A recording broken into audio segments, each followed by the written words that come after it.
रोज रोज तीच ती कामे करून आपल्याला खूप अशी कंटाळा येतात.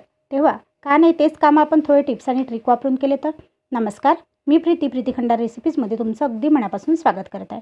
आज पुन्हा घेऊन आलेली आहे काही टिप्स अँड ट्रिक्स जे कठीणातले कठीण काम अगदी सहज आणि सोपे करेल. तर इथे बघा, आज आपण असा एक दिवा पाहणार आहोत की जो दिवा लावल्याने आपल्या घरामध्ये असलेले मच्छर, माशा, चिलटे हे नाहीसे होणार आहे. आता इथे बघा, मी संत्र्याचं जे साल असतं ते घेतलेले आहे. जर तुमच्याकडे संत्र्याचं साल नसेल तर तुम्ही इथे निंबाचं सालसुद्धा वापरू शकता. आता संत्र्याचं साल घेतल्यानंतर त्याच्यामध्ये मी याच्यात घातलेलं आहे सरसोचं तेल. सरसोचं तेल घातल्यानंतर त्याच्यात मी थोडा कापूर जो असतो तो थोडा बारीक करून घातलेला आहे. आता आपल्याला याच्या मधोमध घालायची आहे एक फुलवात. फुलवात घातल्यानंतर आता बघा, आपल्याला तिला व्यवस्थित असं बसून घ्यायचं आहे आणि त्याचा लावायचा आहे दिवा. आता हा दिवा आपल्या काय कामी पडेल तर हा दिवा सायंकाळच्या वेळेस जेव्हा 4 वाजता म्हणा किंवा 4च्या नंतर आपल्या घरात भरपूर असे मच्छर येतात, त्यावेळेस तुम्ही हा दिवा घरी लावा. त्याने काय होईल की जसा जसा हा दिवा जळेल तसं तसं घरात आलेले मच्छर हे दूर जाईल. किंवा तुमच्या घरात जर माशा असेल, चिलटे असेल, तेव्हाही जर हा असा दिवा लावला तर याच्या ज्या धूर असतो त्याने आपल्या घरातील माशा, मच्छरे हे दूर जातील. तसेच आपल्या घरातील निगेटिव्ह एनर्जी जी आहे ती दूर जाऊन पॉझिटिव्ह एनर्जी निर्माण होण्यास मदत होईल. तर ही सुद्धा टिप्स तुम्हाला कशी वाटली कमेंट करून कळवायला विसरू नका. इथे जी दुसरी टिप्स आहे ती आहे अशा जिऱ्याबद्दल. आपण जेव्हा किराणा स्टोअरमधून जिरं घरी आणत असतो तेव्हा ते तसंच्या तसं आपण एखाद्या प्लॅस्टिकच्या भरणीत किंवा स्टीलच्या डब्यामध्ये भरून ठेवतो. पण तुम्हाला आश्चर्य वाटेल की जेव्हा आपण हे जिरं अशा प्रकारच्या चाळणीमधून चाळून घेतलं ना तर बघा, खूप सारा त्याच्यातला जो कचरा असतो तो खाली पडेल. आता आपल्याला हे असं थोडं साफ करून घ्यायचं आहे जेणेकरून त्याच्यातला धूळ, कचरा हा दूर जाईल व चांगलं जिरं आपल्या कामी पडेल. आता बघा, हा सारा कचरा आपल्याला एका साईडनं काढून घ्यायचा आहे आणि हा कचरा काढून घेतल्यानंतर जे जाडसर जिरं समोर येईल तेच जिरं याच्यातलं वापरायचं आहे. आता बघा, हे जिरं तर आपल्या कमी पडेलच, पण आता जे दुसरं जिरं आहे जे वरचं आपण चाळणीतलं काढून ठेवलेलं आहे ते जिरंसुद्धा आपल्याला असं निसून घ्यायचं आहे.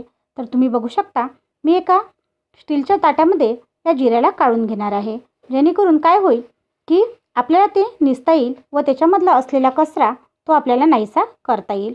जेव्हाही तुम्ही फोडणी कराल तेव्हा जर तुम्ही तसंच जिरं टाकलं तर त्याच्यामधला कचरा हा फोडणीत जाण्याची शक्यता असते व जेव्हा आपण तो पदार्थ खाऊ ते खराब लागण्याची शक्यता असते. म्हणून नक्की हे जिरं चाळून व अशा प्रकारे निसून घ्या आणि की काय होईल की याच्यामधला कचराही दूर जाईल व तसंच याच्यामधला धूर जो आहे तो सुद्धा दूर होऊन आपल्याला छान असा साफ जिरं मिळेल. तुम्हाला ही दुसरी टिप्ससुद्धा कशी वाटली कमेंट करून कळवायला विसरू नका. तिसरी जी टिप्स आहे ती आहे अशा कांद्याबद्दल. आता आपल्याला घ्यायचा इथे कांदा घेतल्यानंतर त्याची समोरची व मागची बाजू आपल्याला काढून त्याचं साल काढून घ्यायचं आहे. इथे तुम्ही ज्या प्रकारे व्हिडिओमध्ये बघत आहात त्या प्रकारेच आपल्याला हे करायचं आहे. आता हे सगळे साल काढून झाल्यानंतर आता आपल्याला इथे बारीक जी किसणी असते ती किसणी घ्यायची आहे. किसणी घेतल्यानंतर आपल्याला हा जो कांदा आहे तो असा किसून घ्यायचा आहे.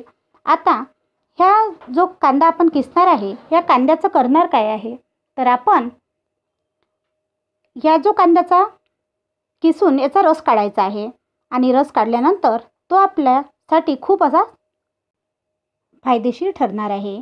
आता बघा, किसून घेतलेला कांदा आपण असा काढून घेऊया. आता एक चाळणी आपल्याला घ्यायची आहे. चाळणी घेतल्यानंतर आपल्याला या कांद्याचा रस काढून घ्यायचा आहे. आता बघा काय होतं की आता हिवाळा चालू आहे आणि हिवाळा चालू आहे त्या कारणाने सर्वीकडे सर्दी व खोकल्याच्या साथही चालू आहे. मग आता आपण या कांद्याच्या रसाचं करायचं काय? आपल्याला काय करायचं आहे, सकाळी उठल्यावर हा कांद्याचा रस आपल्याला असा काढून घ्यायचा आहे. काढून घेतल्यानंतर सकाळी सकाळी काहीही न खाता पिता आपल्याला हा कांद्याचा रस असा काढल्यानंतर तो पिऊन घ्यायचा आहे. आणि पिल्यानंतर आपल्याला याच्यावर प्यायचं आहे कोमट पाणी. कोमट पाणी पिल्यानंतर आपल्याला अर्धा एक तास याच्यावर काहीच खायचं नाही. याने काय होईल की आपल्या छातीत असलेला कफ हा पूर्णतः निघून जाईल व आपली सर्दी व खोकला ही सुद्धा कमी पडेल. आपल्याला हा जो प्रयोग आहे हा कमी जास्त 4 ते 5 दिवस करायचा आहे.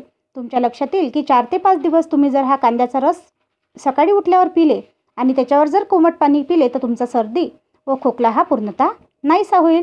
नक्की ट्राय करा आणि ही सुद्धा टिप्स तुम्हाला कशी वाटली कमेंट करून कळवायला विसरू नका. आता बघा, इथे जी चौथी टिप्स आहे ती आहे सुईमध्ये धागा टाकण्याबद्दल. आता काय होतं की आपण जेव्हा सुईमध्ये धागा टाकायला जातो तेव्हा सुईमध्ये धागा कितीही टाकण्याचा प्रयत्न केला तर तो काही व्यवस्थित जात नाही. म्हणून आपण आज छान असं एक टूल्स इथं पाहणार आहोत. तर आपल्याला काय करायचं आहे, आपल्याला एक इथे हातपिन घ्यायची आहे. हातपिन घेतल्यानंतर आपल्याला इथे लागेल जी झाडणी असते त्या झाडणीचा एक असा धागा व चिकटपट्टी. आता सगळ्यात पहिले आपण चिकटपट्टीला मोकळं करून घेऊया. चिकटपट्टी अशा प्रकारे मोकळी करून झाली की आता आपल्याला इथे लागणार आहे जी झाडणी असते, किंवा तुमच्याकडे जर प्लास्टिकचा झाडू असेल तर त्याचे सुद्धा जे बारीक अशी धागा निघतो तो धागा इथे आपण घेऊ शकतो. तर इथे बघा, मी हा जी झाडणी आहे त्याचा असा धागा कापून घेतलेला आहे. आता त्याला असं मधोमध असं फोल्ड करून आपल्याला जी आपली हातपिन असते त्या हातपिनवर असं लावून घ्यायचं आहे. आणि आता इथे घ्यायची आहे चिकटपट्टी. चिकटपट्टीने आपल्याला याला छान असं फिट करून घ्यायचं आहे. फिट केल्यावर काय होईल की हे इथे छान असं एक टूल्स तयार होईल, जेणेकरून आपण जेव्हा कधी सुईमध्ये धागा टाकायला जाऊ तेव्हा आपण हे छान असं टूल्स इथे वापरणार आहोत. एकदम छान असं टूल्स बनतं, तुम्ही नक्की एकदा ट्राय करा. इथे बघा, आपल्याला छान अशी चिकटपट्टी इथे फिट करून घ्यायची आहे. फिट केल्याने काय होईल की आपला जो आपण प्लॅस्टिकचा धागा इथे फिट केलेला आहे तो निघणार नाही आणि हे टूल्स नेहमीसाठी आपल्या कामी पडेल. आता सुईमध्ये धागा ओढणे झाले सोपे जर तुम्ही अशी टिप्स वापरली तर. आता मी तुम्हाला सुईमध्ये धागा टाकून सुद्धा दाखवते. इथे बघा, याला आपल्याला सगळ्यात पहिले याचं जे समोरचं नोक आहे ते असं बारीक करून घ्यायचं आहे, जेणेकरून आपली सुईची जी नोक असते त्याच्यामध्ये हे लवकर जाईल. तर इथे बघा, मी सुईचं जे नोक आहे त्याच्यामध्ये हे टूल्स तुम्हाला टाकून सुद्धा दाखवते. अगदी एकही सेकंद लागला नाही आणि हे छान असं टूल्स याच्यामध्ये गेलेलं आहे. आता आपण याच्यात धागा ओवल्यानंतर तुमच्या लक्षात येईल की एका सेकंदामध्ये आपल्याला आपला जो धागा आहे तो सुईत ओवला जाईल. आता बघा, किती छान अशी ही टिप्स आहे ना.